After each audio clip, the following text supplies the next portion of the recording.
Guys যেহেতু বিল্ডিংটা আমরা কাজ করছি, বিল্ডিংটা নতুন পুরনো হবে, একটু পুরনো বিল্ডিং ভেঙে চুরে একটু নতুন হবে। যেহেতু বর্তমান আমাদের নতুন কাজ চালু হওয়ার কথা ছিল, এবার চালু হইতে রোজা ঠান্ডার আর 2 দিন টাইম আছে। হ্যাঁ, ওই জন্য আমার কন্ট্রাক্টটা চালু করতে চাইছে না, যে রোজার পর কাজটা চালু হবে। আর এখানে একটা প্রকৃতি এখন খুব গরম চলছে, এখন বর্তমানে গরমটা খুবই গরম। আমরা ছিঙাতে কাজ করছি তাই ঘেমে গিয়েছি। এই যে গরমের সময় অবশ্যই পাথরের মতন মোটা মোটা ইঁট, পাথরের মতন মোটা মোটা ইঁট, সেই ইঁটের কাজটা খুব ফেলাই। আর আরেকটা কথা আপনাদেরকে বলে,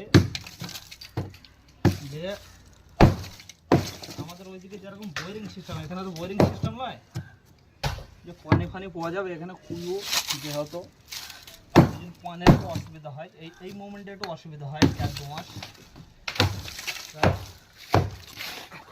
এই যে সামসেটগুলো 1 ইট করে গাঁথা আছে, এই ইটগুলো ভেঙে দিয়ে সামসেটগুলো প্লেন হবে। তো এইসব কাজগুলো এখন আমাদের কপালেই পড়ে গেছে, এখন আমাদেরকেই করতে হবে। হ্যাঁ, তা লোকে ভাবে যে আমরা যখন কেরাল থেকে বাড়ি যাই, দিয়ে একটু হয়তো গাড়ি ফাড়ি চড়ি, একটু প্যান্ট শার্ট পিঁধে বেরিয়ে বেড়াই, তা লোকে ভাবে যে দুবাই থেকে বাড়ি এলো, প্রচুর টাকা লেগে যায়। এরকম লোকে ভাবে। এখানে না এলে ভাই কেউ বুঝতে পারবে না যে কত কষ্ট টাকা আর কত কষ্ট করে ইনকাম করতে হয়। হ্যাঁ, আমরা হয়তো ফেসবুকে ভিডিওগুলো দিই, আপনারা হয়তো ভাবেন যে সিম্পল ভিডিও। প্রকৃতি আমাদের রাজকাহিনী তো আমরা দিইনি।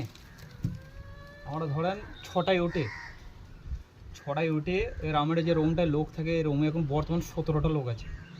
এর রুম সেপারেট 17টা লোক আছে। বাথরুম হয় একটা। 6টার সময় উঠতে হয়, ভাত পানি রান্না করতে হয়, গা হাত ধুতে হয়, গা হাত ধুয়ে কাজে আসতে হয়, কাজে থেকে 6টায় ছুটি। আপনাদেরকে তো বলেছি 6টা ছুটি হয়ে যাওয়ার পর ফের গিয়ে ভাত পানি রান্না করতে হয়। তা লোকে ভাবে যে বিদেশ গিয়ে ছেলেপিলি খুব ভালোই থাকে, শরীরটা সারে ওঠে।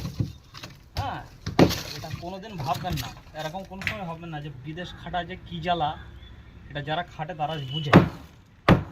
প্রচণ্ড জ্বালা।